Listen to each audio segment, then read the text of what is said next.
शहरी इलाकों में भी। तो हम लोगों ने इसलिए जब देखा कि भाई अब कुछ फैसला आ गया है तो हम लोगों ने कहा कि ठीक है फिर से इस पर देख लेगा वो पूरे तौर पर जो किया गया बिहार में। अब वो कमेटी जो है तत्काल देख करके और जो कुछ भी सब जगह का आकलन करके अध्ययन करके देख लेगी और जो उनकी रिपोर्ट आएगी उसी के आधार पर फिर निर्णय लिया जाएगा कि उनको अति पिछड़े वर्गों का आरक्षण हो और उसी के आधार पर चुनाव होगा। तो इसी को ध्यान में रख करके जो दोबारा हाईकोर्ट में पेश करके ये सारी बातों को कहा गया। प्रशांत किशोर बोल रहे हैं कि आप भाजपा के संपर्क में हैं। आपके पुलिस डिपार्टमेंट में एक बड़ा स्कैंडल हुआ है, तो उस स्कैंडल में प्राइमा फेसी डीजीपी भी खुद फंसे हैं क्योंकि उन्होंने उस कॉन्वेंट के बाद पे उन्होंने सारा कार्रवाई किया। तो how can he continue as the DGP? एक तो वो सवाल है। नहीं बात ये हुआ कि जिस तरह से कोई गलत फोन करता रहा और उनको लग गया उसके बारे में कुछ किया, बाद में इस बात का रियलाइजेशन हुआ ना कि कोई गलत फोन कर रहा है और उसकी जांच पूरे तौर पर करवाई गई और पता चल गया कि गड़बड़ आदमी बराबर कर रहा है। तो उसके बाद फिर सब कुछ किया जा रहा है।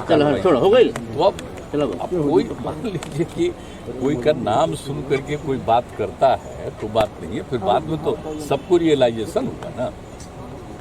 जब मेरे पास कोई बात आई थी तो आप लोगों को बता दो, हमने कहा ठीक से जांच कराई तो ये कौन आदमी ऐसे ही बोल रहा है। लेकिन डीजीपी का तो लैप्स है। नहीं डीजीपी का बेचारे का जो कुछ भी था उनको ये लग गया था कोई बात और बाद में जब समूचा जांच हुआ तो पता चला कि ये कोई बोगस आदमी फोन कर रहा है। लेकिन जो जांच कोई बात जो है मुख्यमंत्री जी, आपको नहीं लगता है डीजीपी इसमें इन्वॉल्व है? सुनिए आज महीना कौन है?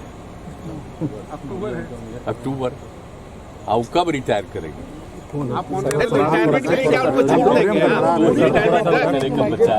और बाकी उनको छूट देंगे। कभी कोई मान लीजिए कि कोई त्रुटि हो गई कोई गलती से और फिर रियलाइजेशन हो गया तो इस पर ज्यादा ध्यान नहीं देना चाहिए। बाकी सारा काम ये लोग बहुत मजबूती से कराते हैं, बाकी लॉ एंड ऑर्डर के लिए और सब चीजों के लिए, ताकि तेजी से सब जब क्राइम होता है तो उसके बारे में जांच होती है वो सब तेजी से कराएं। इसके बारे में तो हम लोग करते ही रहते हैं। अच्छा, ये प्रशांत किशोर बोल रहे हैं कि आप एनडीए के संपर्क में भी हैं। काहे आप उस आदमी का नाम लेते हैं? तो लगातार ये बातें बोल रहे हैं कि हरिवंश जी के माध्यम से आप भाजपा से बात कर रहे हैं। आप कृपा करके मुझसे कभी उनके बारे में मत पूछिए।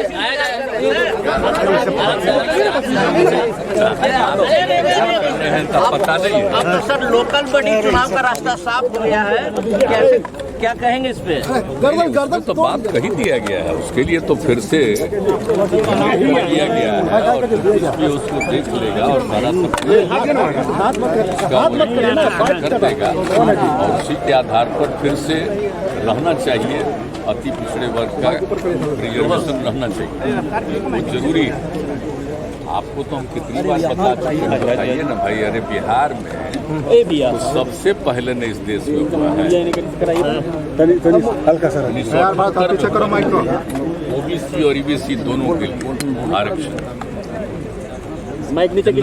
कर्पूरी ठाकुर जी ने किया था। बोलिए, जब उनके समय का ही किया हुआ और 78 का किया हुआ है और बाद में जब 2020 में उस समय की 2000 में किया था उस समय की सरकार ने ओबीसी के लिए आरक्षण इसमें चुनाव में तो उस समय वोट से हो गया और खास करके ओबीसी के बारे में ज्यादा चर्चा आ गई थी, उसके बारे में वो रुक गया था। तो फिर जब 5 में हम लोगों को मौका मिला तो हमने जो कुछ भी फैसला था तो हमने कहा ठीक है भाई ओबीसी में हम लोग ईबीसी को देंगे, सिर्फ ईबीसी को देंगे। पहले तो सबके लिए था तो हमने उसी के लिए कहा रिजर्वेशन। और आप जान लीजिए सभी दल के लोगों से विचार विमर्श करके और उसके बाद ये निर्णय हुआ।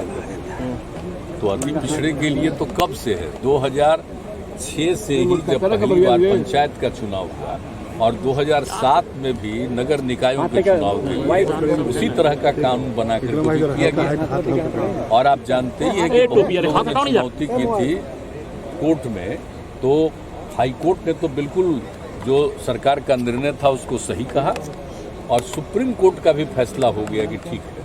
तो यहाँ तो चल रहा था ना भाई, 4 बार से चला है पंचायती राज का और 3 बार हो गया था। तो एक बार के बारे में चुनाव हो रहा था, तो क्यों नहीं आखिर अति पिछड़ों को आरक्षण हो? और शहरी इलाके में तो सबको मालूम है ना कि किस तरह से अनुसूचित जाति, अनुसूचित जनजाति के अलावे जो अति पिछड़े वर्ग के लोग हैं वो सबसे ज्यादा गरीबी की स्थिति में और सब कुछ में है, तो उनको जरूर मिलना चाहिए आरक्षण। और जब आरक्षण नहीं था तो जरा सोच लीजिए कि कितना कम लोग होते थे, और अब कम से कम लोगों को अवसर मिलता है, तो इसी में लोग आगे बढ़ेंगे शहरी इलाकों में भी। तो हम लोगों अरे भाई, आपको नहीं लगता है कि महीना इसमें इन्वॉल्व है? सुनिए, आज महीना कौन है? अक्टूबर। आओ कब रिटायर करेंगे? रिटायरमेंट के लिए क्या उनको छूट देंगे? बच्चा है और बाकी काम रिटायरमेंट तक उनको छूट देंगे?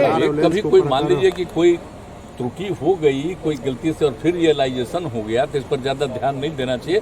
बाकी सारा काम ये लोग बहुत मजबूती से कराते हैं, बाकी लॉ एंड ऑर्डर के लिए और सब चीजों के लिए, ताकि तेजी से सब, जब क्राइम होता है तो उसके बारे में जांच होती है, वो सब तेजी से कराएं। इसके बारे में तो हम लोग करते ही रहते हैं रिव्यू कराते। अच्छा, ये प्रशांत किशोर बोल रहे हैं कि आप एनडीए के संपर्क में अभी भी हैं। काहे आप उस आदमी का नाम लेते हैं? वो लगातार ये बातें बोल रहे हैं कि हरिवंश जी के माध्यम से आप भाजपा से बात कर रहे हैं। आप कृपा करके मुझसे कभी उनके बारे में मत पूछिए, एक बार तो हम बता ही दिए हैं।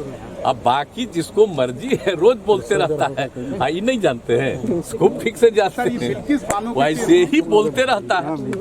अपनी पब्लिसिटी के लिए जानते ही हैं, तो अपना पब्लिसिटी के लिए बोलते रहता है, बोलते रहे, क्या फर्क हम लोगों को पड़ता है?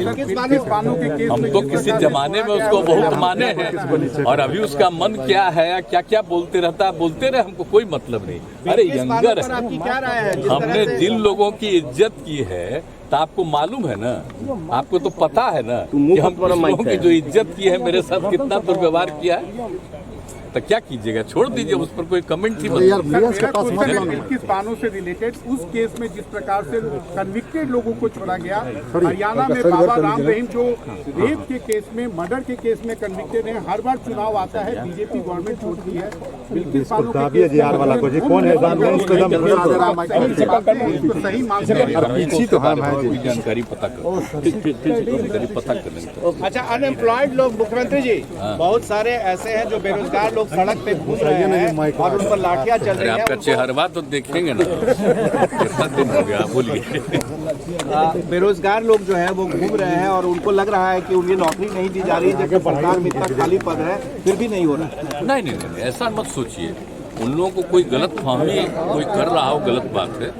एकदम बेरोजगारी को जितना जल्दी हो सकता है, चाहे वो किसी भी विभाग में हो, हम लोग बहुत तेजी से काम कर रहे हैं। और आप जान लीजिए आज ही कितने लोगों को मिलेगा। इसी तरह से बराबर हम लोगों ने तय कर दिया है कि सब जगह का रोजगार जल्दी से जल्दी हो जाए। तो इसलिए हम सब लोगों का आग्रह करेंगे कि मत चिंता करो। हम लोग तो रोजगार की संख्या और ज्यादा बहुत बढ़ाने वाले हैं, और सब उसी के लिए काम कर रहे हैं, इसलिए सब नहीं सोचना चाहिए।